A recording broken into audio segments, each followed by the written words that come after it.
Anyway, like any set of ideas, Islam is like a religion. As any set of ideas, it deserves to be scrutinized. Well, I have scrutinized it, and I have found it wanting. I have found it lacking.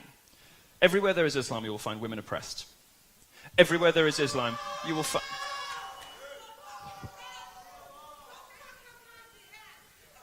You're wearing a hijab in the United States of America. What is wrong with you?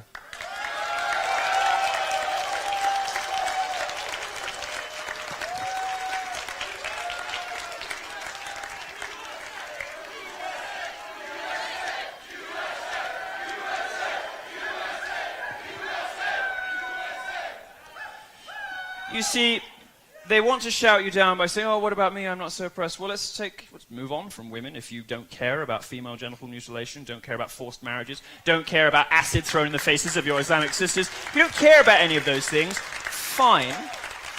Let's talk about gays instead. In 12 Islamic countries, I could be killed for my sexuality. Is that okay? 100 million people live in countries where it is illegal to be homosexual. All of those countries are Islamic. This is not an ISIS thing. You know, you will see gays being thrown off the roof in ISIS-controlled territories. But this has nothing to do with terrorism. This is mainstream Muslim culture. Your religion does it everywhere your religion exists. It is a threat, an existential threat to gay people.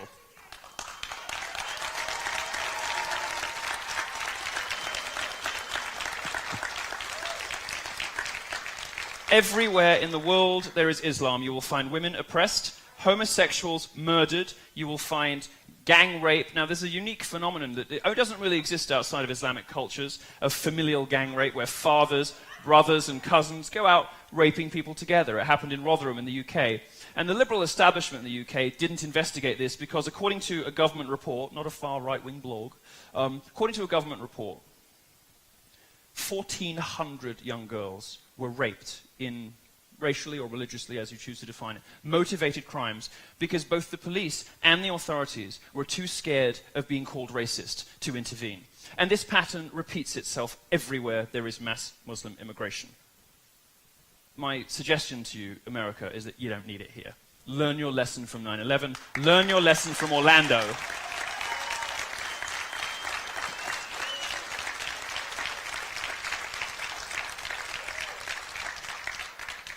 These socially regressive, see, they walk out when they don't like the facts. These socially regressive attitudes,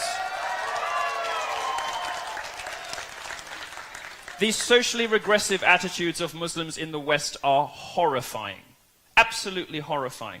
The surveys show that 52% of British Muslims think that my sex life should be made illegal. 39% of them.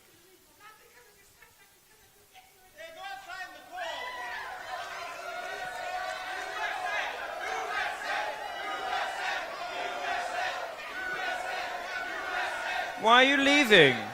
Why are you leaving? Don't you want to talk about numbers? Are you embarrassed? Are you embarrassed? Are you embarrassed of the hateful culture that surrounds your religion, that oppresses women and murders homosexuals and commits unspeakable acts of terrorism? Are you ashamed of it? Would you like to talk to us about why there's no global Muslim peace movement? Because I hear lots of very upset people at my talks complaining about statistics they can't refute. I don't hear a lot of Muslims standing up against terrorism. Or whether it is some of the Islamic hate crime hoaxes we've been seeing more recently.